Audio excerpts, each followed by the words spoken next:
Estamos en el mes de la oración. Tesalonicenses 5:17. ¿Qué nos dice la Biblia? Orad. Y eso significa las 24 horas al día, ¿verdad? Los 7 días de la semana, los 30 o 31 días del mes y los 35 días del año. ¿A qué hora tenemos que orar, hermanos? ¿En la mañana o en la noche?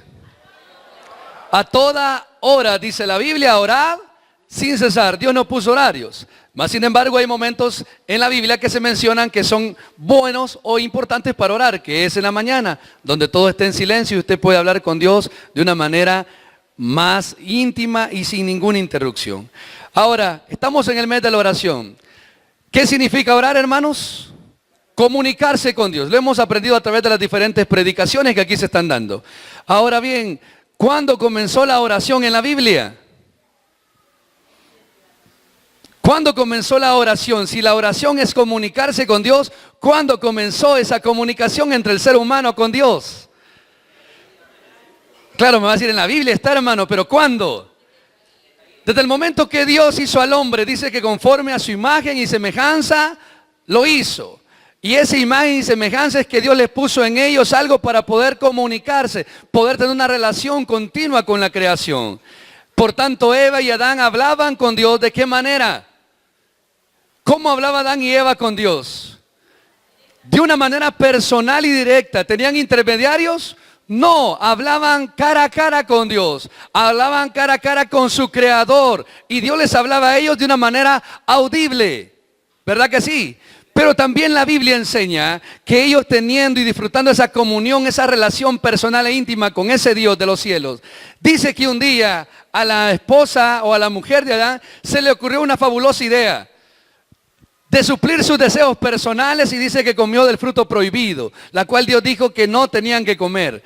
Y la mujer, aparte de esa idea, dice que la compartió con su amado esposo llamado Adán. ¿Y qué sucedió en el capítulo 3 de Génesis?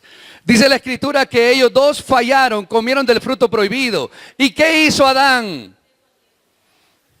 ¿Verdad que salieron corriendo? ¿De dónde, de quién se escondieron? Del Creador, de su Dios Todopoderoso. Y dice la Biblia que Dios comenzó a llamar a Adán, ¿dónde estás? ¿Y qué respondió Adán? Señor, me escondí porque tuve vergüenza, miedo de ti. Y dice que el hombre, obviamente, por su pecado, comenzó a alejarse de Dios. ¿Quién comenzó a alejarse de Dios? El ser humano, comenzando por el primer hombre creado que se llama Adán.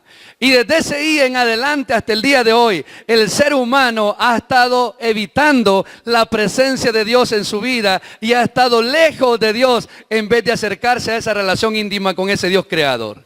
La Biblia dice que desde ese día Dios, como Él es santo, santo, santo, y su dignidad es tanto que no puede contemplar el pecado, ¿qué hizo Dios? Dios tuvo que crear una muralla, una división en la cual el hombre ya no tiene esa relación íntima con Él. Porque dice la Biblia que Dios sacó a Adán y a Eva ¿de dónde? Del huerto del Edén, y lo puso obviamente fuera de ese lugar. Y la relación íntima que tenían se perdió. ¿Por culpa de Dios o por culpa del hombre? Y hasta el día de hoy el hombre sigue culpando a Dios por no tener a un Dios cercano muchas veces. Pero la Biblia enseña que quien decidió alejarse de una relación íntima se llama el ser humano. Ahora bien, Dios en su soberanía siempre ha puesto maneras o oportunidades para que todos nosotros busquemos y nos acerquemos a su presencia. La Biblia enseña allá en Éxodo, en la cual dice que Dios escogió a un hombre llamado Moisés. Y como no tenían ellos todavía una identidad porque salieron de Egipto, ¿qué hizo Dios para comenzar una relación con todo su pueblo? ¿Qué hizo Dios? En la Biblia nos enseña que Dios le mandó a este hombre Moisés que hiciera un tabernáculo. ¿Amén? ¿Sí ha leído esa parte de la Biblia?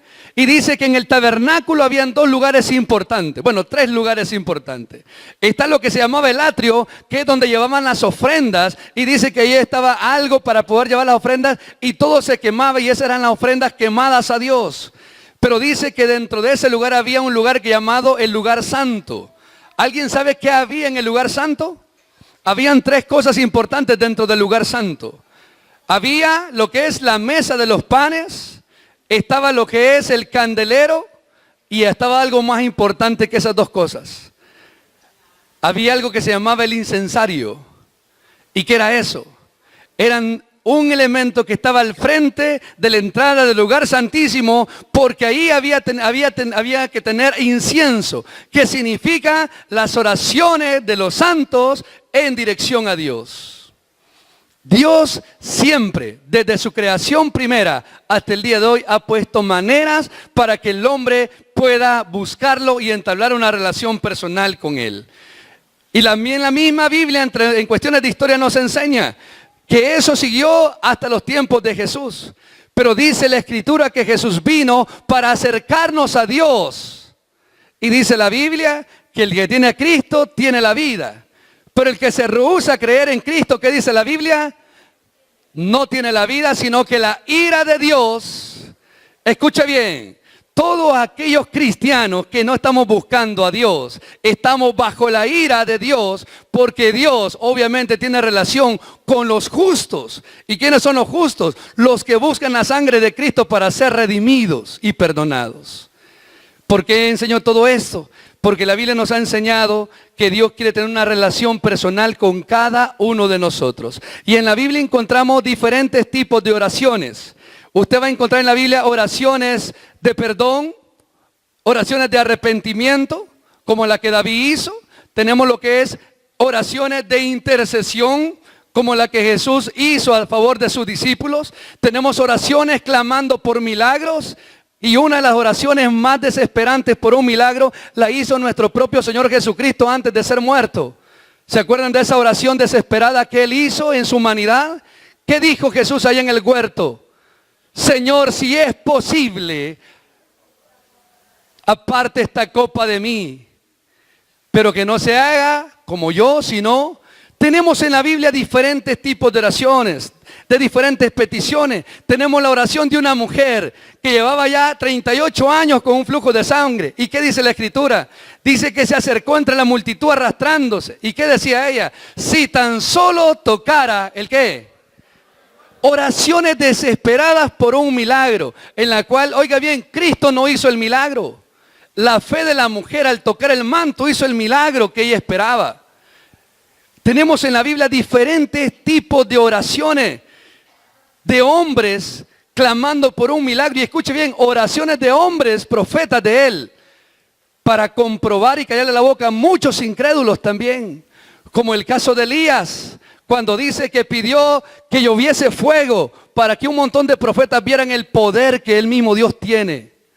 Hay diferentes tipos de oraciones que nos invitan o nos enseñan de cómo debemos de orar. Y usted y yo hemos aprendido a orar de muchas maneras, pero muchas veces también hemos aprendido a hacer oraciones equivocadas. Ahora, hermano, yo quiero que usted y yo aprendamos de lo que la Biblia dice. Y ahora sí le invito a que vaya conmigo a la palabra de Dios, que por ella estamos acá. Vaya conmigo al Evangelio de San Mateo, capítulo 6, versículo 9 en adelante. La Biblia nos enseña claramente a través de los labios del mismo Jesús, el Hijo de Dios. Y si lo encuentra, me da un fuerte amén. Y póngase de pie para reverencia de la palabra.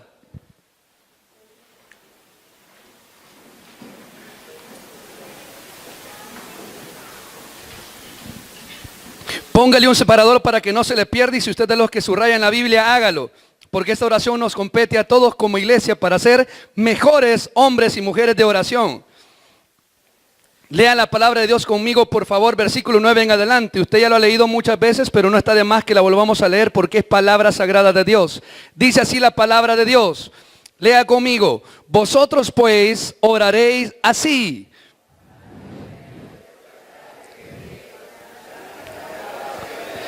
Venga a tu reino, hágase tu voluntad como en el cielo, así también en la tierra. El pan, dánoslo. Perdona nuestras deudas como también nosotros.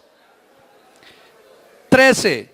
Y no nos metas en tentación, mas líbranos del mal. ¿Por qué? Porque tuyo es el reino, el poder y la gloria por todos los siglos. Amén. Porque si perdonáis a los hombres sus ofensas, os perdonará también a vosotros vuestro Padre Celestial. Y el 15, mas si no perdonamos a los hombres sus ofensas, tampoco vuestro Padre os perdonará. Amén. Tome asiento. Dios, a través de todo lo que Él siempre ha querido que nos acerquemos, mandó a su Hijo. Y ahora el Hijo de Dios llamado Jesús está con sus discípulos. Y uno de ellos, llamado Pedro, le hizo una petición. Y usted ya lo ha escuchado. Pedro le dijo, Señor, enséñanos a orar. ¿Cuántos alguna vez le hemos pedido así a Dios? Porque no sabemos qué pedir o cómo orar.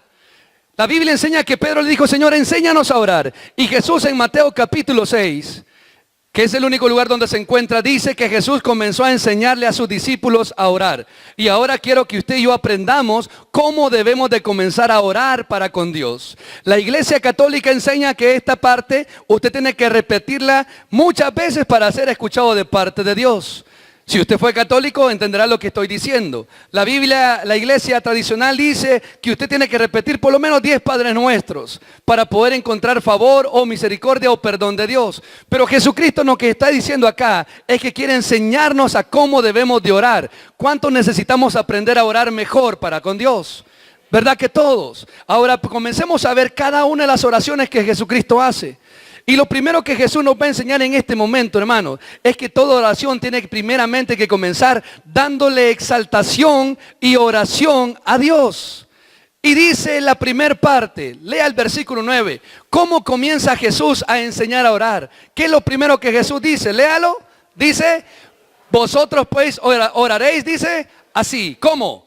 Padre nuestro. ¿Qué significa el Padre nuestro? ¿Qué significa esa oración pequeña?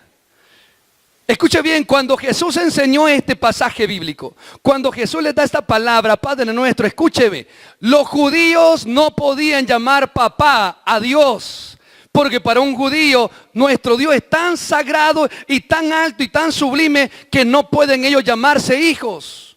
Ellos se consideran pueblo de Dios. Pero la Biblia enseña y dice que usted y yo, a través de Cristo, somos llamados hijos y coherederos a través de Cristo en las mansiones celestiales. ¿Amén o no amén? Y Cristo está enseñando ahora una identidad que tenemos como iglesia delante de los ojos de ese Creador. ¿Y cuál es la identidad nuestra? Que somos hijos de Dios. ¿Y qué está enseñando ahorita Jesucristo? Padre nuestro. ¿Qué significa? Que usted y yo tenemos identidad y que si vamos a orar con alguien, tiene que ser con nuestro Padre Celestial. Usted y yo no somos ya creación de Dios, somos ahora un título mejor, somos hijos de Dios. Y escúcheme bien, no todos tenemos identidad aún siendo cristianos, pero Cristo me está enseñando que Él, como Dios mismo, pero poniéndose en la posición de hijo, llama a ese Dios grande, poderoso, sublime, eterno. Le llama Padre nuestro. ¿Qué significa? Reconocimiento de quién soy yo y de quién es el que está en los cielos. Amados hermanos, si usted es el hijo de Dios, si nosotros somos hijos de Dios, pregúntese, ¿qué tipo de relación tendría que tener usted con su padre? ¿Cada cuánto tendría que hablar usted con su padre? ¿Ah? ¿Cómo sería una familia normal? ¿Verdad que los hijos todos los días tendrían que hablar con su papá? ¿Y verdad que papá todos los días tendría que hablar con su hijo? ¿Verdad que sí? ¿Y qué está diciendo Cristo? La oración del Padre Nuestro comienza con ese título.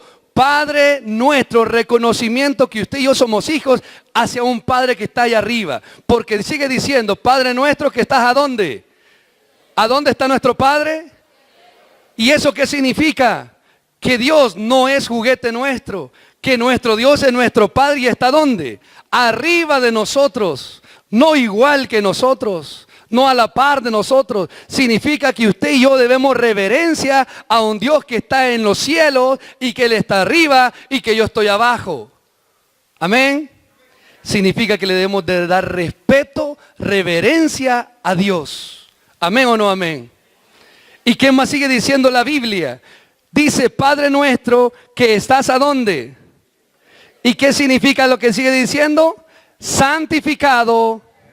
¿Qué significa eso? Lo he hablado muchas veces y otros pastores también lo han hecho. Le voy a decir una cosa, lo primero que Cristo está haciendo es enseñando que hay que exaltar y reconocer lo que Dios es. Padre nuestro, que estás en los cielos, y agrega algo más, santificado sea tu nombre. ¿Y qué significa eso? Éxodo capítulo 20, versículo 7. Lo hemos enseñado aquí sobre los mandamientos. ¿Qué dice Dios en Éxodo 27? Y no tomarás el nombre de Jehová tu Dios, porque Dios no dará por inocente al que tome su nombre en vano. Y quiere decir que en nuestras oraciones, si usted se va a dirigir al Padre en el nombre del Hijo, ¿qué tiene que hacer usted? Darle reverencia, honor y respeto al nombre que usted está invocando. El nombre de Jehová es un nombre que usted y yo tenemos que honrar y respetar. El nombre de Jesús es un nombre que usted y yo tenemos que honrar y respetar, porque también sabemos que el nombre de Jesús es poder, amén o no amén. Porque en el nombre de Jesús fueron echados muchos demonios, amén o no amén. Los discípulos ocupaban el nombre de Cristo para convertir gentes, porque el nombre de Cristo es poder. Y cuando el nombre de Cristo se pronuncia, el infierno tiembla, amén o no amén. Porque en el nombre de Cristo, dice la Biblia, se doblará toda rodilla de los que están en los cielos, en la tierra y debajo de la tierra. El nombre de Dios es tan importante y sagrado que no es para que lo ocupemos como cualquier cosa. Y cuando usted y yo vamos a comenzar a aprender a orar, tenemos que ocupar estos elementos. De comenzar hablando al Dios Padre que tenemos, reconociendo dónde Él está, y eso se llama exaltación y adoración. Y sobre todo, ocupando el nombre de Él con respeto, con reverencia, con temor y con integridad. Le pediré algo a los papás que están aquí, y lo decía a los jóvenes hoy en la mañana. Por favor, ya no ande buscando nombres como muchas veces bíblicos para ponerle a sus hijos sin saber lo que significan. El nombre de Jesús no es para que usted se lo ponga a sus hijos. El nombre de Jesús hay que respetarlo y saber lo que significa. Amén. Pero muchos ponemos Emmanuel, ponemos Adonai, ponemos lo que es muchos nombres similares a Dios sin saber lo que significan. Y hay que tener cuidado porque el nombre de Dios hay que darle el respeto y la reverencia correcta. Si a usted le puso, ok, ya pasó. Pero de aquí en adelante, hermanos, repetemos lo sagrado que es el nombre de Dios. Los judíos no pronuncian el nombre de Jehová, porque para ellos es tan reverente que pronunciarlos es casi un pecado para ellos. Pero usted y yo tenemos la confianza de llamar por nombre a Jesús. Y Él no se enoja si usted y yo lo ocupamos correctamente. Pero hay que darle la reverencia a Dios porque Cristo me está enseñando cómo debemos de orar. ¿Y cómo tienen que comenzar nuestras oraciones? Padre nuestro que estás en los cielos, santificado Dios sea tu bendito y santo nombre. Escuche qué lindo se oye, pero también démosle el significado correcto. Hasta esto Dios me está enseñando la exaltación y la adoración a Él. Pero ahora mire lo que dice el versículo 10, y ahora Jesús nos enseña que en nuestras oraciones deben de haber peticiones espirituales. Lo primero que Dios nos enseñó es a exaltar a Dios y adorarlo, llamándole Padre nuestro, reconociendo dónde Él está y también santificando su nombre. Pero ahora en el versículo 10, Dios me está enseñando, Jesús mismo me está enseñando a que en nuestras oraciones deben de haber peticiones espirituales. ¿Y qué es una oración o una petición espiritual, hermanos? Es todo aquello que tenga que ver con salvar vidas para el reino de Dios. Son todas aquellas peticiones para que el reino de Dios siga avanzando. Lea conmigo la palabra de Dios y mire lo que el versículo 10 dice. ¿Qué dice? Léalo conmigo, por favor. Dice, venga, hermanos. La Biblia enseña y dice que hay una corona preparada para los que aman la venida de Cristo. ¿Cuántos están amando la venida de Cristo? ¿Se da cuenta que no todos? Le explicaba a los jóvenes. De 50 arriba, ¿quiénes quieren que Cristo venga? Casi todos. De 40 abajo, ¿quiénes que quieren que Cristo venga? Casi nadie. Porque está impreso en nuestros deseos antes que el reino de Dios venga. ¿Por qué los de 50 ya quieren que se venga? Porque ya no aguantan el cuerpo. Porque hay quejas de dolor y muchas otras cosas. Y ya no aguantan a los hijos ni quieren realmente seguir trabajando porque el cuerpo ya duele. Y los de 40 abajo, ¿por qué quieren que Cristo no venga? Porque sienten que todavía tenemos muchas cosas que hacer. Pero la Biblia, ¿qué enseña? ¿Y qué dijo Cristo en esa oración íntima que está enseñando a sus amigos? Dice, venga tu reino. ¿Y qué significa eso? Que en nuestra oración debe haber un anhelo, una petición para que Cristo venga ya a reinar y gobernar todo el mundo. Pero no queremos eso todavía, porque hay muchos deseos egoístas en nuestro corazón. Mas Cristo como Hijo está enseñando. Escuche, esta no es una oración para pensarla, es para vivirla y hacerla en nuestra vida. ¿Quién nos está hablando? ¿Quién está hablando estas palabras, hermanos? Cristo mismo. Y si Cristo las dijo, solamente es para saberla o para vivirla. Entonces la Biblia me enseña que usted y yo tenemos que decirle a Dios, venga tu reino. Y eso también puede darle un significado de que en nuestro corazón el único que reine y gobierne, ¿quién tiene que ser? Cristo. ¿Lo estamos permitiendo? ¿Verdad que siempre queremos gobernar nosotros? Pero Cristo en su oración está diciendo, ¿quieren aprender cómo orar? Le dijo a sus discípulos, entonces agreguen esto en oración. Señor, venga tu reino ya. Establezca tu reino. Gobierne usted en este mundo y en mi corazón. Eso debería estar en nuestras oraciones.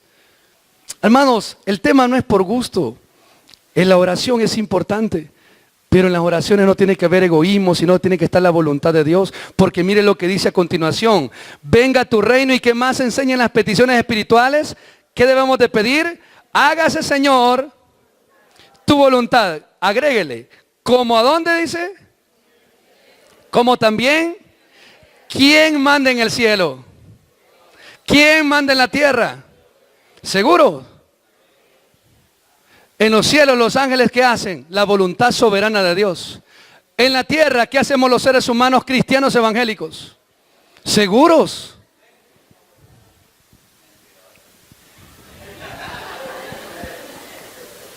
¿Se da cuenta? ¿Qué está diciendo Jesús en la oración? Jesús está diciendo, hágase tu voluntad, ¿a dónde? Díganme, ¿quién cuestiona la voluntad de Dios allá en los cielos? ¿Cuántos ángeles dicen, Señor, te has equivocado allá en los cielos? Los que quisieron contender con Él fueron descielados. Y el principal de ellos, Satanás.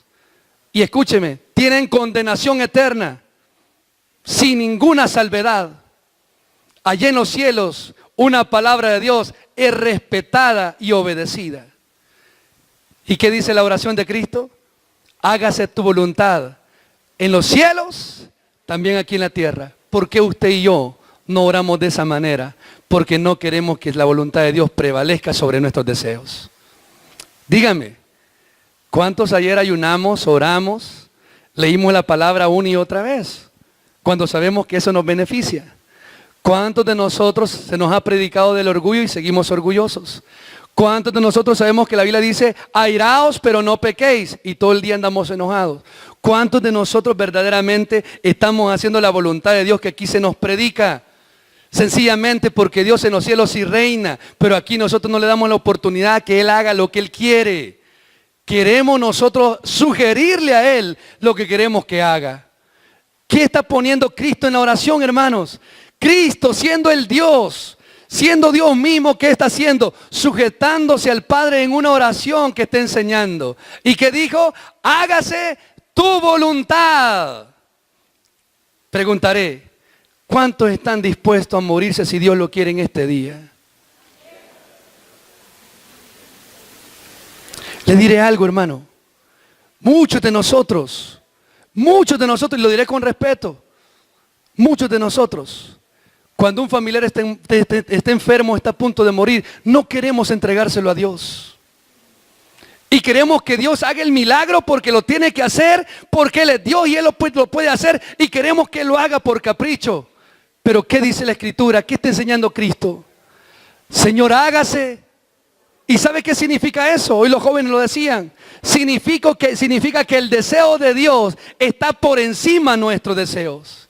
Eso significa que si Dios a usted le prestó 2 hijos y Dios quiso llevarse a uno de ellos o a los 2, ¿qué tiene que hacer usted? Señor, que se haga tu voluntad.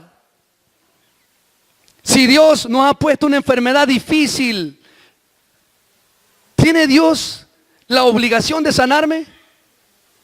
¿O tiene Dios el derecho de hacer lo que Él quiera. Y entonces, ¿por qué muchos de nosotros nos quejamos cuando hay momentos difíciles? ¿Qué dice la oración? Hágase, Señor, tu voluntad.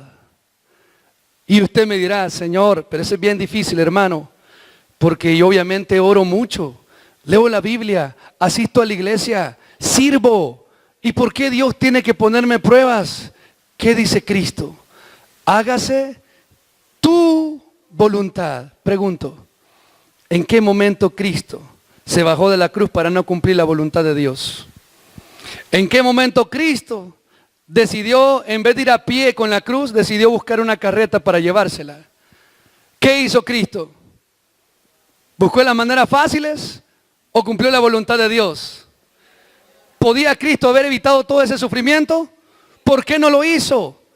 Porque cumplió la voluntad soberana de Dios. Amén. Es lo que usted y yo tenemos que comenzar a hacer, hermano. Nuestras oraciones tienen que ser, Señor, necesito esto, necesito lo otro, pero que se haga tu voluntad, no la mía. Y ya le voy a invitar yo a usted, en base a la palabra de Dios, ya deje de andar de caprichoso con Dios. Porque quien manda en su vida, si usted se le entregó, es Dios, no usted. Y ya, por favor, dejemos de darle direcciones a Dios. Señor, quiero que hagas esto, en este tiempo, porque lo necesito. Perdóneme, pero el Creador, lo creado no le puede dar órdenes al Creador. ¿Desde cuándo? Escucha bien. ¿Desde cuándo el alfarero tiene que tomar decisiones del barro? ¿Y quiénes somos nosotros para contender con Dios? Jesucristo me está enseñando en la palabra misma que en mis oraciones tiene que ir siempre que se haga, Señor, tu voluntad, no mis deseos, no mis caprichos, tu voluntad. ¿Cuántos están dispuestos a renunciar a su propio yo para que la voluntad de Dios se establezca? Te voy a servir, Señor, hasta el otro año si tú me das la oportunidad de esta manera. ¿Qué tiene que prevalecer? ¿Qué está enseñando Cristo? Cristo no vino a complacer sus deseos, vino a hacer la voluntad del Padre. Lo aprendíamos aquí. Dice, yo he venido a que conozcan al Padre. Padre, he hecho todo lo que me has pedido. Cristo, como hijo, se sometió. Y usted como hijo debemos de someternos a ese Padre que tenemos. En sus oraciones, que ya no sean esas oraciones, Señor, necesito el milagro para el día viernes. ¿Cómo va a ser nuestras oraciones de hoy en adelante, Señor? Me encantaría que fuera el día viernes el milagro. Pero antes que se haga tu voluntad, no la mía. Si me lo vas a hacer, amén. Si no lo vas a hacer, también amén. Tu voluntad, Señor, sobre todas las cosas. ¿Cuántos están dispuestos a orar así? Bueno, espero que sí, hermanos.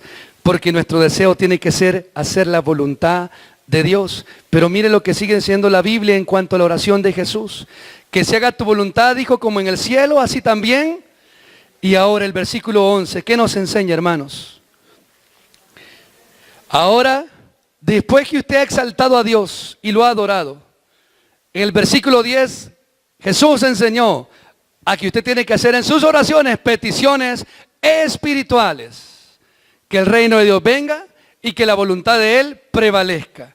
Pero el versículo siguiente, versículo 11, es donde usted y yo tenemos la libertad también, después de haber orado lo anterior, de orar por las peticiones personales. Lea conmigo el versículo 9, por favor. ¿Qué dice el versículo 9? Versículo 11, perdón.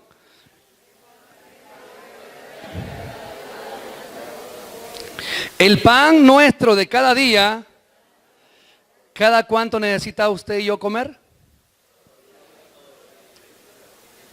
¿Cuántos días? ¿Y eso qué significa? ¿Verdad que somos necesitados todos los días? ¿Cuántas veces come usted? 3. ¿Y con los refrigerios y antojos? 5. Y si comete el pecado de la gula, 6. Amén. No, véase, si está rellenito. Eso no fue así nomás. Eso no ha sido así nomás. Escuche bien, hermano. Cristo, en la oración que les enseña a sus discípulos, que también es para nosotros, hace una petición personal. Y Cristo dice, el pan nuestro de cada día, dánoslo hoy. Si usted y yo necesitamos el pan todos los días, ¿qué tenemos que hacer? Pedirlo todos los días. ¿Amén o no amén? ¿O hay días que no quiere comer usted? No, y para rebajar yo sé que sí. Pero Dios, ¿qué dice? Si usted y yo necesitamos de Él todos los días el sustento, el alimento, lo material, la vestimenta, ¿qué tendríamos que estar haciendo entonces? Dependiendo de Dios, ¿cuántos días? Todos los días de nuestra vida hasta que Él venga. ¿Amén o no amén? Pero usted y yo no lo hacemos así. La iglesia cristiana somos tan mal agradecidos que oramos cuando nos acordamos y no bendecimos inclusive lo que Dios nos da. Porque la Biblia me enseña el pan nuestro de cada día, dánoslo hoy. Eso está diciendo Cristo, que usted tiene que orar todos los días para que no le falte lo que usted realmente como hijo necesita. Pero escúcheme bien, Dios a muchos de nosotros no nos da la abundancia que necesitamos porque no hemos aprendido a buscarlo a Él todos los días. Y hay una promesa en cuanto a este versículo, porque en Mateo, en Lucas y en Marcos hay un milagro increíble de parte de Cristo, en la cual dice que había un lugar tan grande que habían ahí 5,000 personas. ¿Y qué dijeron los discípulos? Señor, ya es tarde, despídelos. ¿Y qué dijo Cristo en esa ocasión, en ese milagro? A ver, ¿qué dijo? Denle vosotros de comer a esta gente. ¿Y qué dijeron los discípulos? Señor, no tenemos. ¿Qué dijo Cristo? ¿Qué tienen?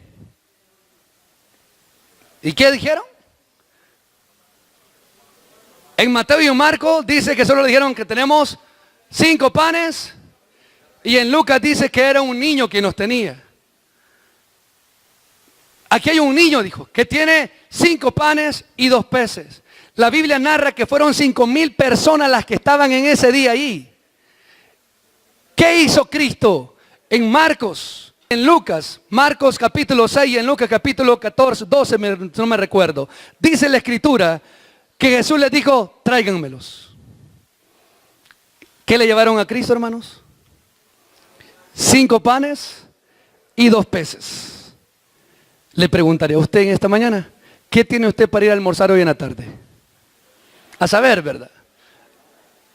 Le voy a decir algo, que el día que yo entendí esa oración de pedirle el pan a Dios todos los días, entendí que las promesas de Dios hay que nosotros vivirlas para que realmente se cumplan. ¿Sabe lo que Cristo hizo en ese milagro? Mandó a pedir nada más 5 panes y 2 peces. ¿Y sabe qué hizo Cristo? Los agarró, dice la Biblia. Tomó el canasto. Dice que lo levantó con sus manos al cielo. Y dice la Biblia que los bendijo. Y cuando la Biblia dice que los bendijo, ¿en el nombre de quién cree usted de que lo hizo? ¿A quién cree que invocó Él? Entonces podemos ver a un Cristo que tomó los 5 panes y los 2 peces, lo levantó al cielo y quizás lo dijo, Padre, bendíguelos y multiplíquelos. ¿Y sabes qué sucedió en el milagro? Dice la escritura que a través de lo que Cristo hizo, comieron 5,000 personas, sin contar mujeres y niños. Y dice la escritura que todavía sobraron 12 cestas llenas. ¿Cuánto necesitamos provisión en nuestra casa? ¿Cuánto necesitamos que el pan jamás falte en nuestros hogares? ¿Cuántos alguna vez en nuestros hogares ha escaseado un poco el pan? Le diré algo. Si en nuestra casa muchas veces no hay que comer, es porque usted y yo hemos sido malagradecidos, no orando ni bendiciendo lo que Dios nos ha dado. Y hablo a todos los jóvenes que no oran por los alimentos. Cada vez que ustedes oran por los alimentos, por promesa divina, ustedes están haciendo que en su casa jamás falte el pan y el alimento en su hogar. Y hablo a los papás que no oran tampoco en la mesa por los alimentos que les ponen. Cada vez que usted, padre o madre, no ora por los alimentos, usted, escuche bien, está llamando la escasez en su hogar y en su familia. Y cada vez que usted ora y le pide a Dios y los bendice, escuche bien, promesa de multiplicación en la mesa para usted y para toda su familia. ¿Y por qué lo digo? Porque Cristo me está enseñando y dice, el pan nuestro de cada día, dánoslo hoy. ¿Cuántas veces come? 3. ¿Cuántas veces tiene que orar? 3 veces para santificarlo y bendecirlo en el nombre de Cristo. Padres, tienen un gran reto en este día, porque ustedes son los llamados a orar en la mesa con sus hijos. Hijos, ustedes tienen el reto de orar por sus alimentos en todo lugar que anden, aunque los que estén con ustedes no sean cristianos. Porque cada vez que ustedes no oran sabiendo que tienen que hacerlo, ustedes mismos están llamando maldición de escasez a sus familias. Amén. Porque Cristo en oración me está invitando a que ore por los alimentos que necesito, por la provisión que necesito, por todo aquello que en mi familia falta. Pero si usted, Dios le da el milagro y usted no lo agradece ni ora en gratitud a Dios, escúcheme, no espere que Dios lo siga bendiciendo más. Porque usted y yo somos llamados, amados hermanos, a pedir el pan de cada día. El pueblo de Israel tuvo la bendición de obtener pan del cielo llamado maná. Y escuche bien, todos los días, dice la Biblia, caía del cielo el maná. Solo había un día que no caía. ¿Qué día era? El séptimo, no sábado, el séptimo día no caía. Sino que el día sexto caía el doble para que ellos fueran y tomaran 2 porciones. Y escuche bien, si había un abusivo o un aprovechado que le faltaba la fe, como en nuestras iglesias, dice la Biblia que esa porción de más que agarraban se podría. Porque Dios cada día le mandaba la porción individual necesaria. ¿Me está entendiendo? Quiere decir que si Dios conoce sus necesidades, ¿cada cuánto tiene usted que orar? Cada día. Y si dicen, bueno, voy a orar para toda la semana. Escuche bien. Todo lo demás, Dios no lo va a bendecir. Porque las oraciones son a diario. No son para el año, ni para la semana, ni para el mes. Porque entonces Dios también puede decir, bueno, entonces le voy a dar la comida nada más de un día. Y hay que ver qué hace para comer todo el día, toda la semana. ¿Qué haría usted sin comida todo un mes? ¿O una semana? ¿Qué tal si Dios nos pagara conforme nosotros hacemos? Estuviéramos quizás bien delgados. No necesitáramos ni ayuno ni dietas. ¿Verdad que sí, hermanos? ¿Qué está enseñando Jesús? A orar por nuestras necesidades cada cuánto. Todos los días. Pero mire lo que sigue diciendo en las peticiones personales que usted y yo podemos hacer. Ahora también dice el versículo 12, léalo conmigo. Y perdona, Señor, nuestras deudas, como también perdonamos a los que nos ofenden.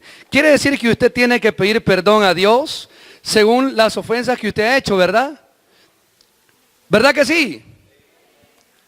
¿Cuántas veces usted ofende a su hermano? Cada cuánto usted también lo ofenden. ¿Verdad que todos los días nos hacen una mala mirada? ¿Verdad que todos los días nos comen vivo la gente, los vecinos? ¿Verdad que sí? ¿Quién no habla de nosotros? Ahí va el viejo agrio ese, dicen. Ahí va esa señora gorda, fea, que ni saluda. ¿Verdad que así nos tratan? ¿Verdad que dicen? Así dicen. Ahí va ese maestro alto que se la pica. Así me dicen quizás. ¿Y usted qué hace? Como usted es buen cristiano, ¿qué hacemos? Dios le bendiga, hermana. Usted no hace eso. Y se lo digo porque muchos de los que tienen carros acá, cuando pasa alguien así y les pitan, si les sale el indio y le pitan ustedes también lo que no tienen que pitar. La Biblia me está enseñando a través de la oración de Cristo, que Cristo está enseñándonos, hermanos, y Cristo nos está diciendo en esta mañana, que en sus oraciones tiene que ir un arrepentimiento y una búsqueda de perdón. ¿Y qué dice la Biblia? Y perdona nuestras deudas. Póngale también faltas. Póngale también ahí pecados. ¿Qué dice? Que usted en sus oraciones tiene que acercarse al Padre a pedir perdón por todos los pecados cometidos, por las faltas hechas a sus hermanos, por las miradas egoístas que hizo, por sus deseos malos. ¿Qué tiene que hacer usted? Acercarse al trono de la gracia para pedir el favor y el perdón de Dios. Amén. Pero dice la Biblia que también el que está orando debe de comprometerse a también saber perdonar a todo aquel que ha ofendido. Dice la Escritura, y perdona nuestras deudas, como también yo me comprometo a perdonar al que me ha ofendido. Si usted quiere el perdón de Dios, ¿qué tiene que hacer? También tiene que saber perdonar a todos aquellos que le hacen daño. Y aquí habemos muchos resentidos en nuestro corazón que no hemos sabido perdonar. Y si no ha aprendido a perdonar, ¿qué me está diciendo la Biblia? Que tampoco Dios puede tener misericordia, perdón hacia su vida. Lo digo yo, lo dice la Biblia. Y escúcheme bien. ¿Y qué es perdonar? Perdonar no es olvidar. Porque le pregunto, ¿acaso Cristo se olvida de todo lo que usted ya hizo? Perdóname, pero Cristo no le falla la memoria. Porque Él es eterno, ¿sí o no? Él es omnisciente, omnipotente y Él lo sabe todo, ¿sí o no? ¿Acaso Cristo ya se olvidó del montón de cosas malas que usted y yo hemos hecho? Que no las quiere traer al recuerdo nuestro es otra cosa. Pero ¿acaso Él se olvida de lo que usted hace? Pero Cristo nos perdona. ¿Y qué es perdonar? Perdonar, hermano, no es olvidar. Perdonar, escúcheme bien, es volver a estar frente a la persona sin resentimiento y sin odio. Aún sabiendo lo que la persona me hizo, yo decido estar en paz con esa persona. Aún teniendo lo malo en mi mente de lo que me hizo, pero yo no albergo resentimiento en mi corazón. Eso es perdonar. Cristo no se puede olvidar de todo lo malo que usted hizo.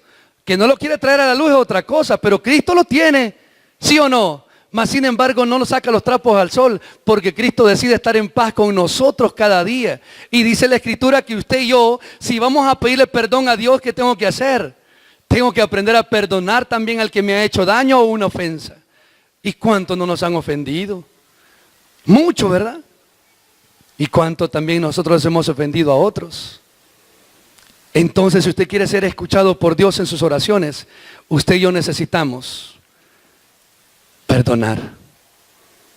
Y para que usted vea qué tan serio es esto, y para que vea que no estoy yo aquí nada más presumiendo o diciéndole cosas que no son, mire lo que el versículo 14 dice. Y léalo por favor usted, que está ahí conmigo. Léalo por favor. ¿Qué dice el versículo 14?